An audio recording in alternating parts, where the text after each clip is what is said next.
ನಮಸ್ಕಾರ ಸ್ನೇಹಿತರೆ, ನನ್ನ ಯೂಟ್ಯೂಬ್ ಚಾನಲ್ ವೀಕ್ಷಕರಿಗೆ. ನಾನಿವತ್ತು KSRTCಯಲ್ಲಿ ಏನು ನಡೀತಾ ಇದೆ, ಚಾಲಕ ಕಮ್ ನಿರ್ವಾಹಕ ಹುದ್ದೆಗೆ ಸಂಬಂಧಪಟ್ಟ ಹಾಗೆ ಈಗಾಗಲೇ ಅಂತಿಮ ಆಯ್ಕೆ ಪಟ್ಟಿ ಕೂಡ ಹಾಕಿದ್ದಾರೆ. ಈ ಒಂದು ಅಂತಿಮ ಆಯ್ಕೆ ಪಟ್ಟಿಯಲ್ಲಿ ಯಾವ್ಯಾವ ಅಭ್ಯರ್ಥಿಗಳು ಆಯ್ಕೆಯಾಗಿದ್ದಾರೆ ನೀವು ಈಗಾಗಲೇ ನೋಡಿರ್ತೀರ. ನೋಡ್ಬೋದು ಸ್ನೇಹಿತರೆ, ದಿನಾಂಕ 12/6/2025 ಅಂತಿಮ ಆಯ್ಕೆ ಪಟ್ಟಿ ಪ್ರಕಟಿಸಿದ್ದಾರೆ. ನಿಮ್ಮ ಆಯ್ಕೆ ಪಟ್ಟಿಯನ್ನು ನೀವು ಈಗಾಗಲೇ ನೋಡ್ಕೊಂಡಿರ್ತೀರ. ಇವಾಗ ಈ ಒಂದು ಅಂತಿಮ ಆಯ್ಕೆ ಪಟ್ಟಿ ಆಗಿದ ಮೇಲೆ ಈ ಅಂತಿಮ ಆಯ್ಕೆ ಪಟ್ಟಿಯಲ್ಲಿ ಆಯ್ಕೆಯಾಗಿದ ಅಭ್ಯರ್ಥಿಗಳೆಲ್ಲರಿಗೂ ನನ್ನ ಕಡೆಯಿಂದ ಅಭಿನಂದನೆಗಳನ್ನು ಸಲ್ಲಿಸುತ್ತಾ ನೋಡ್ಬೋದು.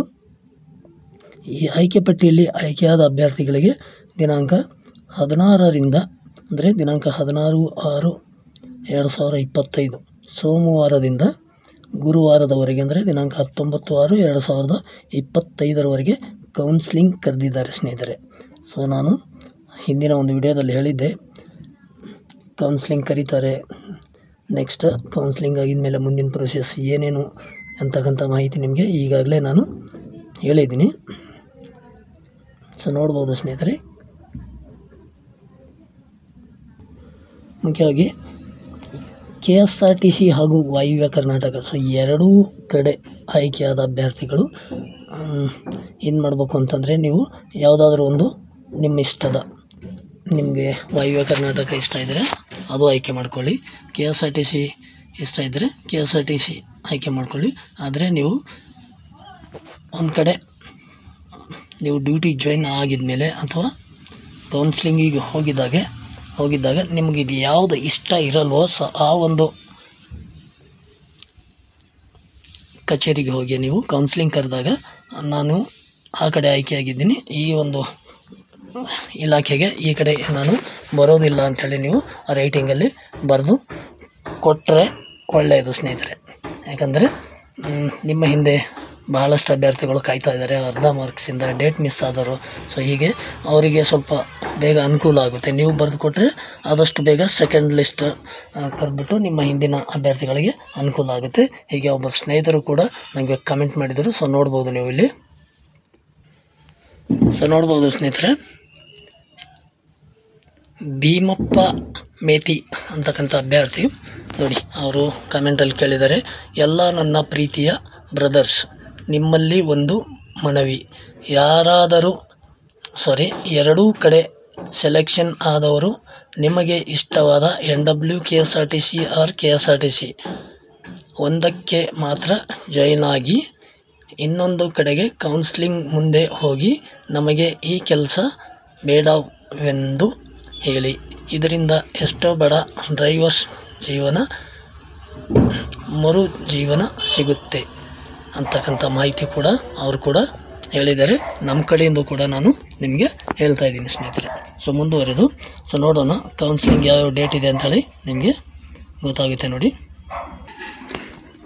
ನೋಡ್ಬೋದು ಸ್ನೇಹಿತರೆ, ಇದೊಂದು ಫೈನಲ್ ಕಟ್ ಆಫ್ ಲಿಸ್ಟು.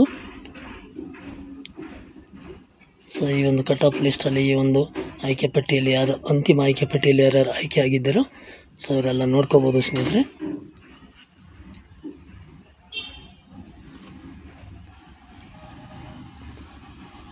ನೋಡ್ಬೋದು ಕಟ್ ಆಫು ಜೊತೆಗೆ ಡೇಟ್ ಆಫ್ ಬರ್ತ್ ಕೂಡ ಕೊಟ್ಟಿದ್ದಾರೆ. ಇಲ್ಲಿ ಕೆಳಗಡೆ ವಿಶೇಷ ಸೂಚನೆ ಇದೆ, ಇದು ನಮ್ಗೆ ಮೇನ್ ಇಂಪಾರ್ಟೆಂಟ್. ನೋಡ್ಬೋದು ನೀವು ಇಲ್ಲಿ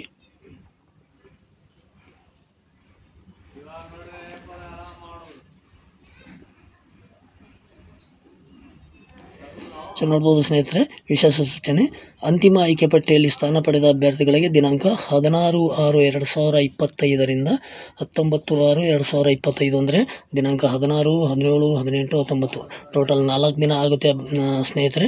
4 ದಿನ ಅಂದರೆ 2000 ಟೋಟಲ್ ಅಭ್ಯರ್ಥಿಗಳು, ಒಂದು ದಿನಕ್ಕೆ 500 ಹಾಗೆ.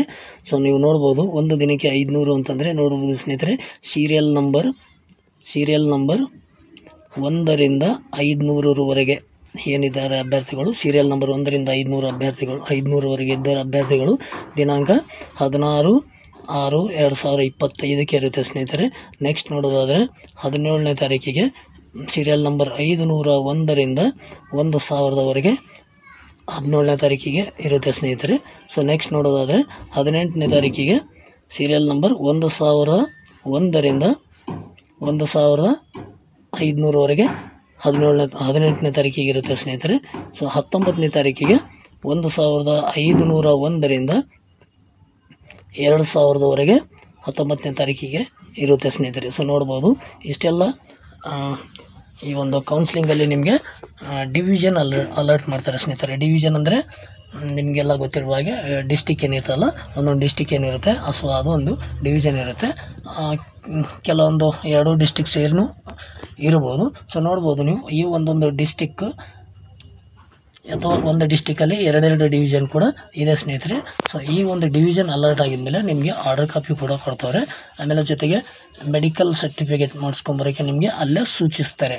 ಸೊ ನೀವು ನಿಮ್ಮ ಡಿಸ್ಟಿಕ್ಕಲ್ಲಿ ಅಂದರೆ ಜಿಲ್ಲಾ ಆಸ್ಪತ್ರೆಯಲ್ಲಿ ಮಾಡಬೇಕಾಗುತ್ತೆ. ಆ್ಯಕ್ಚುಲಿ ಇದು ನಿಮ್ಮ ಒಂದು ಸಂಬಂಧಪಟ್ಟ ಊರಿನ ಡಿಸ್ಟಿಕ್ಕಲ್ಲಿ ಕೂಡ ಮಾಡಬಹುದು, ಅಥವಾ ಇಲಾಖೆ ಸೂಚಿಸಿದ ಒಂದು ಹಾಸ್ಪಿಟಲಲ್ಲಿ ಮಾಡಬೇಕಾಗುತ್ತೆ. ಆ್ಯಕ್ಚುಲಿ ನನಗನ್ಸಿದ ಮಟ್ಟಿಗೆ ಇಲಾಖೆ ಸೂಚಿಸಿದ ಒಂದು ಹಾಸ್ಪಿಟಲಲ್ಲಿ ಮಾಡುವುದೇ ಉತ್ತಮ ಅಂತ ನಾನು ಅನ್ಕೋತೀನಿ.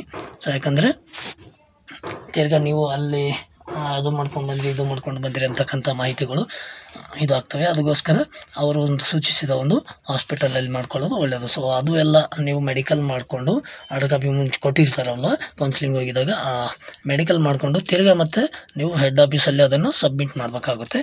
ಅದಾಗಿದ್ಮೇಲೆ ನಿಮಗೆ ಒಂದಷ್ಟು ದಿನ ಟ್ರೈನಿಂಗ್ ಕೂಡ ಕೊಡಬಹುದು ಅನ್ಕೋತೀನಿ. ಇಲ್ಲಿ ಹೆಡ್ ಆಫೀಸಲ್ಲಿ ಸ್ವಲ್ಪ ದಿನ ಟ್ರೈನಿಂಗ್ ಕೊಟ್ಟ ನಂತರ ನಿಮಗೆ ಡಿವಿಷನ್ಗೆ ಹೋಗೋಕೆ ಹೇಳ್ತಾರೆ. ಡಿವಿಷನ್ನಲ್ಲಿ ಹೋಗಿದ್ಮೇಲೆ ನಿಮ್ಮದೆಲ್ಲ ಇವಾಗೇನು ಒರಿಜಿನಲ್ ಡಾಕ್ಯುಮೆಂಟ್ಸ್ ಎಲ್ಲ ಮತ್ತೊಂದು ಸಲ ವೆರಿಫಿಕೇಷನ್ ಏನು ಮಾಡಿರ್ತಾರೆ ಕೌನ್ಸಿಲಿಂಗಲ್ಲಿ. ಸೊ ಅದಾದಮೇಲೆ ಆ ಡಾಕ್ಯುಮೆಂಟ್ಸು ಒರಿಜಿನಲ್ ಡಾಕ್ಯುಮೆಂಟ್ಸು ಡಿವಿಷನ್ ಆಫೀಸಲ್ಲೇ ನೀವು ಸಬ್ಮಿಟ್ ಮಾಡಬೇಕಾಗುತ್ತೆ. ಸೊ ಡಿವಿಷನ್ ಆಫೀಸಲ್ಲಿ ಸಬ್ಮಿಟ್ ಮಾಡಿದ್ಮೇಲೆ ನಿಮಗೆ ಅಲ್ಲಿ ನೀವು ಒಂದು ಸ್ಟಾಂಪ್ ಪೇಪರ್ ಕೂಡ ಬರೆದು ಕೊಡಬೇಕಾಗುತ್ತೆ. ಅಲ್ಲಿ ಏನು ಮ್ಯಾಟ್ರ್ ಬರೀಬೇಕಂತ ಅವರು ನಿಮಗೆ ಅಲ್ಲಿ ಹೇಳ್ತಾರೆ. ಸೊ ಅದನ್ನು ಬರೆದು ನೀವು ಸೈನ್ ಮಾಡಿಕೊಡ್ಬೇಕಾಗುತ್ತೆ ಸ್ಟಾಂಪ್ ಪೇಪರಲ್ಲಿ. ಜೊತೆಗೆ ಒರಿಜಿನಲ್ ಡಾಕ್ಯುಮೆಂಟ್ಸ್ ಎಲ್ಲ ಅಲ್ಲಿ ನೀವು ಸಬ್ಮಿಟ್ ಮಾಡಬೇಕಾಗುತ್ತೆ. ಜೊತೆಗೆ ನಿಮಗೆ ಅದಾಗಿದ್ಮೇಲೆ ನಿಮಗೆ ಡಿಪೋ ಅಲರ್ಟ್ ಮಾಡ್ತಾರೆ. ಸೊ ನಿಮಗೆ ನೀವು ಆ ಒಂದು ಡಿವಿಷನಲ್ಲಿ ಎಷ್ಟು ಡಿಪೋ ಬರ್ತವೆ ಸೊ ಅಷ್ಟು ಡಿಪೋ ಮಾತ್ರ ನಿಮಗೆ ಚಾಯ್ಸ್ ಇರುತ್ತೆ. ಸೊ ನೀವು ಅಲ್ಲಿ ಡಿಪೋ ತೊಗೊಂಡು ನೀವು ಡ್ಯೂಟಿಗೆ ಜಾಯಿನ್ ಆಗ್ಬೋದು ಸ್ನೇಹಿತರೆ. ಸೊ ಮೇ ಬಿ ನನಗನ್ಸಿದ ಮಟ್ಟಿಗೆ ಹೆಚ್ಚು ಕಡಿಮೆ ಈ ಮಂತ್ ಎಂಡ್ವರೆಗೂ ಇದೆಲ್ಲ ಪ್ರೊಸೆಸ್ ನಡೆಯುತ್ತೆ. ನೆಕ್ಸ್ಟ್ 1ನೇ ತಾರೀಕಿನಿಂದ ನೀವು ಡ್ಯೂಟಿ ಮಾಡಬಹುದು ಅಂತಕ್ಕಂಥ ಒಂದು ಮಾಹಿತಿ ಇದೆ ಸ್ನೇಹಿತರೆ. ಸೊ ನೋಡೋಣ ಸ್ನೇಹಿತರೆ. ಸೊ ಮಾಹಿತಿ ಇಷ್ಟ ಆದರೆ ಒಂದು ಲೈಕ್ ಮಾಡಿ, ಜೊತೆಗೆ ನಿಮ್ಮ ಸ್ನೇಹಿತರಿಗೂ ಕೂಡ ಶೇರ್ ಮಾಡಿ ಸ್ನೇಹಿತರೆ. ನಿಮ್ಮ ಅನಿಸಿಕೆ ಅಭಿಪ್ರಾಯಗಳಿದ್ದರೆ ಖಂಡಿತವಾಗಲೂ ಕಮೆಂಟಲ್ಲಿ ತಿಳಿಸಿ ಸ್ನೇಹಿತರೆ. ಸೊ ನೆಕ್ಸ್ಟ್ ಮುಂದಿನ ಒಂದು ವಿಡಿಯೋದಲ್ಲಿ ನಾನು ನಿಮಗೆ ಡಿಪೋಗಳು ಎಷ್ಟಿದೆ, ಜೊತೆಗೆ ಡಿವಿಷನ್ ಎಷ್ಟಿದೆ ಅಂತಕ್ಕಂಥ ಮಾಹಿತಿನ ನಾನು ತಕ್ಷಣದಲ್ಲೇ ನಿಮಗೆ ನಾನು ಒಂದು ವಿಡಿಯೋ ಮಾಡಿ ತಿಳಿಸ್ತೀನಿ ಸ್ನೇಹಿತರೆ. ಒಂದು 3-4 ದಿನದಿಂದ ನಾನು ಸ್ವಲ್ಪ ಬೇರೆ ಕೆಲಸದಿಂದ ಬ್ಯುಸಿ ಇದ್ದೆ, ದಯವಿಟ್ಟು ಕ್ಷಮಿಸಿ ಅಂತ ಹೇಳುತ್ತಾ ಸೊ ಮತ್ತೆ ಸಿಗೋಣ ಸ್ನೇಹಿತರೆ ಮುಂದಿನ ವಿಡಿಯೋದಲ್ಲಿ. ನಮಸ್ಕಾರ.